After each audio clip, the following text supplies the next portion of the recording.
Hello out there in BC TV land. As you may recall from last year's final episode of The Art of Physics, I was reduced to this mere shadow of my former self due to some unforeseen circumstances involving Professor Einstein. Perhaps I shouldn't have called him Uncle Albert. Well, nevertheless, I've come to regard these programs as a public service, so I will press on regardless and make the most of my situation. Today's guest is a colleague of mine from Oakland Community College, Nicole Pitts. Although her primary interest is in teaching English, she has a connection to physics, mostly through public service school restoration project that has a large architectural component. I think it's safe to say we won't be trespassing on Professor Einstein's territory with this program. Now, Art, don't get your knickers all up in a knot about this. I'm sure Miss Pitts will be wonderful to interview, but you look so flat. Wouldn't you prefer to regain your former three-dimensionality while your honored guest is still in the green room? Well, of course I would, but I have no idea how to accomplish that. Fortunately, I have a few talents that may prove useful. However, it will cost you. I'm afraid I'm flat broke. Oh boy, now the price just went up. If you'll let me tell a long story from my life that has educational and public service components, I'll see what I can do about restoring your normal self, but you must promise no more puns. It's going to be tough, but okay, tell us your story. Boy. Art, you know what I'm going to say. You covered it well in your latest book, but other authors gave it scant mention. The fundamental issue is racism. My first clue came in 1931, when W.E.B. Du Bois asked me to write something for the NAACP journal Crisis. I wrote a nice little article, but events closer to home distracted me from any follow-up. In 1933, Hitler came into power, and Elsa and I were no longer welcome in Germany. We emigrated to the United States and settled in Princeton, New Jersey at the Institute for Advanced Study. It seemed so quiet and peaceful, and I was free to pursue my unified field theory without worrying about whoever was watching me. That sounds like an idealistic time. Yes, but short-lived. World War II is brewing, and that shook up everything. But racism struck me again. Even before the war started, I enjoyed cultural events at Princeton, especially the musical performances. In 1935, a singer came to Princeton for a concert. He was no ordinary fellow, not by a long shot. He was born in Princeton, a local. Here he was returning to his hometown to sing for them. He had quite a career. He won an academic scholarship to Rutgers. Tall, handsome, powerful, he won 12 varsity letters in several sports. He performed so well in his studies that he was the valedictorian of his class. Old Man River, that old man River, he must know something, but don't say nothing. He just keeps rolling, he keeps on rolling along. Uncle Albert, please don't keep our viewers in the dark. Tell him his name. Of course. It was Paul Robeson. He was a great orator and debater and had a marvelous voice and stage presence. Too bad he didn't major in physics. That would have been something. Anyway, I had the great good fortune to meet Paul Robeson in 1935 when he sang at Princeton. We had a marvelous conversation, speaking especially about fascism in Spain and Germany. It was going on at the time. Oh boy. Although he had a law degree from Columbia and even played professional football, he still experienced racism here and was most comfortable being an actor and a singer on stage. Can you believe that? It's amazing to me. As if that wasn't enough, I met another performer at Princeton who had another difficult time with racism, Marian Anderson.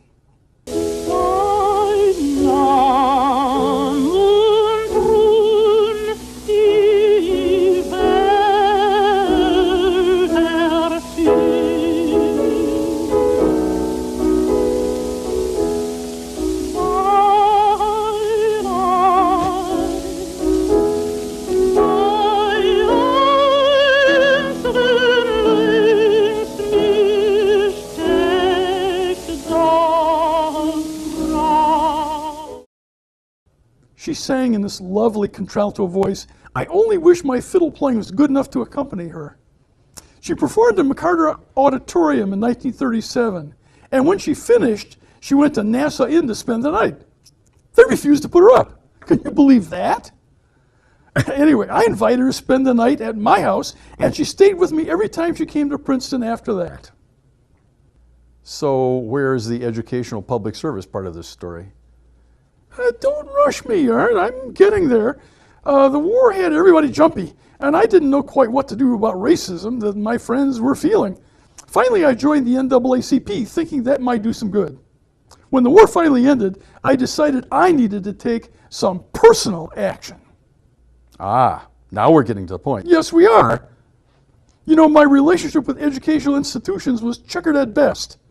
I never taught many students myself, and my duties at Princeton included zero teaching. In fact, I seldom accepted honorary degrees. Way too ostentatious for me. But it finally dawned on me that the best way to counter all these isms, fascism, racism, anti-Semitism, was through education. I supported the Hebrew University of Jerusalem by bequeathing them all my papers and photos. But I needed to do something educational and personal to counter racism. I didn't feel very well, but I decided to accept an honorary degree from Lincoln University in Pennsylvania in 1946.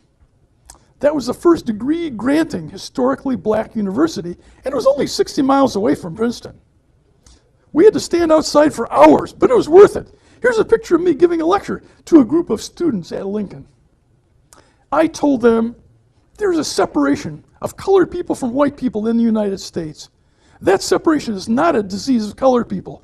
It is a disease of white people, and I do not intend to be quiet about it. There, I've said my piece. I suppose you want to come back to your full form, Art, so you can talk to Nicole? Well, if you could leave off a few pounds when I come back, I would be much obliged. Right, not in my job description, I'm afraid. I think we're about to trade places. Auf Wiedersehen for now. Whoa, what a trip that was. I think I'm back. Yeah, here we are. So, Nicole, welcome to the Art of Physics. Thank you so much for having me. And those were some fascinating stories from Professor Einstein. Well, Einstein certainly did oppose racism. Do you have any experience that might relate to any of those stories? You know, because I grew up in San Diego, California, I have my parents who grew up in the South to tell me stories about what it was like for them as children. They had to enter the Fox Theater through the back door, not through the front entrance, and stay in the balcony for different events. And my parents were both born at Grady Hospital, which was the black hospital in Atlanta. Whoa. Yes. And other things like not being able to stay in a hotel when going on a road trip, having to stay with friends and family because hotels didn't allow access to African Americans at that time. Whoa. That just amazes me. I don't know how those things would work. I guess it's kind of like the way it happened to Marian Anderson, though, in a way. Mm-hmm, definitely. But it's ironic to me because black people will enter this theater, and wherever they sit, they're going to see the same movie that everybody does. They all see the same movie. Mm-hmm. And in some cases, it's starring Paul Robeson, for crying out loud, like we saw earlier, as Professor Einstein pointed out to us. I don't know, but Einstein had a nice way of going about this because what he did really was he viewed education as a very effective tool in opposing all of those negative isms. So I know you have education in your background as well. So can we talk a little bit about your personal activities in this regard? Certainly. Education is without question the key to overcoming so many of the problems we see today. And I've been at OCC, Oakland Community College's Southfield campus, for over 20 years. Oh, jeez. Yeah, I recall when you started, Nicole. That was it seemed like a long time ago. You were not only talented in English, I began to wonder if you were not only an English person, but an artist because of that family tree that you drew for Barbara and me. And we were married more than 22 years ago, for crying out loud. So you get a chance to look at that on the monitor. Well, you're too kind, Art. It was such a pleasure to do that for both of you. Well, I do know now what your talents really are because your talents have to do with education. I went to ratemyprofessors.com to find out what they think, the students, about your talents. And here's what they tell me. You had an overall rating of 4.9 out of 5. Pretty decent, huh? That isn't bad. The entire English department average was 3.9. First 5 student comments I read were, best I have ever had, fantastic professor, phenomenal teacher, awesome, and inspirational. As if that wasn't enough, they also rated you as hot. Are you hot? Well, I am grateful and heated with gratitude for the honest and gracious reviews, for sure. And the thing that I find that makes me a little different than some other professors is that I sit down with my students one-on-one, and rather than lecture for 3 hours about commas, I can address that student's needs in their papers and their particular grammar, punctuation, structure needs. Wow. So it's not just all prepositional clauses, is it? No, it is not. Thank goodness. Right. Wow. But you know, I understand you have another interest. It consumes quite a lot of your time and educational commitments, but you also have some public service and some recycling going on that has to do with an architectural gem. And that is? Cooley Reuse Project. Yes, indeed. Wow. I know that Cooley High School was renowned as one of the crown jewels of the excellent Detroit public school system. I know that. Well, it's also the 3rd largest historic Detroit public school built, and it's right at Hubble and Finkel in Northwest Detroit, 322,000 square feet. And it's in the Mediterranean revival style, which is unique to Detroit. And also, it has pewabic tile, a solid oak 2-story library, and a 1,000-seat theater that rivals the Fox Theater in a high school setting. That's just amazing to me. So, if I understand it correctly, Cooley and some other schools in that neighborhood actually served Detroit's westward expansion in the 1920s. You know, the auto industry was expanding, Detroit's expanding, so there go the schools. You got to put some schools up. Yes, it was opened in 1928, and it served thousands upon thousands of students. It was rated top-notch for academics as well as sports, and there are ongoing rivalries between alumni at Cooley, McKinsey, Mumford, you name it. Well, as I understand it, there's some very famous Cooley alumni. Can you name some of them? Oh my gosh, it's almost an exhaustive list, but let me give it a go. There is S. Epatha Murkison. S. Epatha Murkison? Yes, it's quite a mouthful, but Whoa. she is a trailblazer as far as African American women on television shows like one of my favorites, Law and Order. Law and Order. Yes, she was a leadership role in that early TV show. Wow. There's also Milt Pappas, who's a famous pitcher, and we can't forget the pizza mogul, Mike Ilitch, and owner of several important teams here in Detroit. Sure. Then there's also Viola Liuzzo's daughter. Her name was Penelope. Her friends called her Penny. Penny. And she was an important daughter of a civil rights activist that unfortunately was killed. Yes, I remember that. And then we also have another famous person, or a child of a famous person. Jimmy Hoffa's son is a graduate as well. So, in fact, I think we have a graphic to show you about some of the students from Cooley High School from the 1950s. I think it was 1956. That's is that right. These are from? Okay. Mm-hmm. Good. But you know, Detroit's demographics changed a good bit, and some racial tensions flared up. School boundaries were redrawn. Here's another group of Cooley students 20 years later, 1977. Have a look at them. That comes from a family member's wonderful and beautiful Cooley yearbook. Cooley yearbook. Yes, Wow. we're starting a collection of them. But as Detroit's population began to shrink, the conditions worsened. It turns out that Greenfield Township and Redford Township were absorbed by Detroit, and that's when that change happened, right in the 1970s. Wow, interesting. But the emergency financial manager had to make some difficult decisions about closing several schools, and Cooley was among them. Wow. Well, some were closed and there were others that were demolished, as I understand it, Yes. so it got even worse. I actually did a little research, and I'm going to share some of that with you. But first, I want to talk to you about personally, how did you get involved in this Cooley High and this Cooley Reuse project? Because I know you didn't go to Cooley. That's true. I'm from San Diego, so Yeah. I didn't have the opportunity to attend that wonderful school. But my father has always been really interested in real estate, and that empowered me to pursue a fellowship at the National Trust for Historic Preservation Library at University of Maryland College Park, where I got my master's degree. But you were so bi-coastal from California to Maryland? Wow. I'm making a circle. People joke with me sometimes.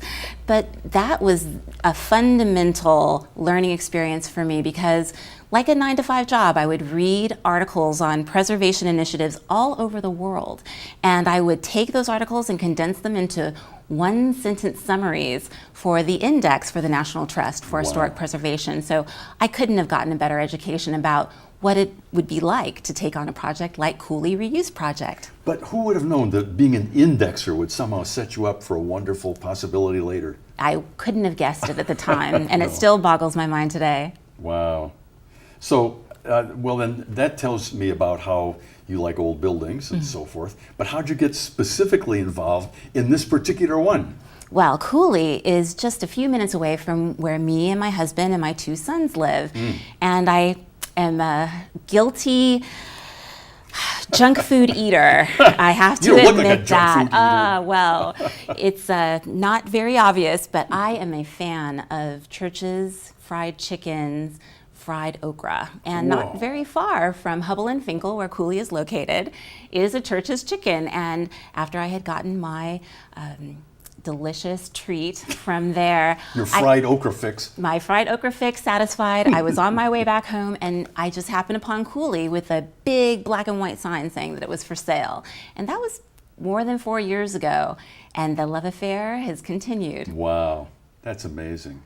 Jeepers. So tell me what's happening currently. I mean, that was 4 years ago you started this, but now it's grown, hasn't it? It has grown by leaps and bounds, and we're so proud to count among our many supporters America the Beautiful Seeds, a nonprofit that benefits veterans with PTSD. They have, for the last 2 years, given us plants for Neighborhoods Day. Oh, wow. And we have had hundreds of volunteers come to Cooley to assist us in planting and beautifying Cooley and cleaning up Cooley so that it's a gem in the neighborhood, the gem that it was intended to be. Yeah, very good. There's a picture of that. There, I love it. So terrific. Wow. So, okay, good. Tell me more about that research you were speaking of earlier. You know me, Nicole. I was busy looking at the people involved. So I had a look at Thomas Cooley, because after all, that's what the school is named after. So I think, who's Thomas Cooley, and why would they name a school after him? Well, he was a noted legal scholar, Michigan Supreme Court Chief Justice, first chairman of the Interstate Commerce Commission, and he was dean of the University of Michigan Law School. He's also the author of the Cooley Doctrine. Local government is a matter of absolute right, and the state cannot take it away. That's the Cooley Doctrine. Although I'm no legal scholar, it seems kind of ironic to me that Cooley High would then be closed by an emergency manager appointed by the state rather than the local school board itself. That seems a fly in the face of the Cooley Doctrine. I can appreciate the irony too, but I am not a legal scholar either. I suppose it could have been worse. Because, the other ones were demolished. In fact, I managed to, your husband went to Mackenzie, right? That's right, and that's just a few seconds away. There's a nice elementary school in its place, but it hardly compares to the beautiful Pewabic tile that was on Mackenzie, and it was just a standout. Well, some things happened at Mackenzie that your project wants to avoid completely. So now we have a video that's going to show you about that one. You look at that video and you're going to say, oh my gosh. It's not a very long video, but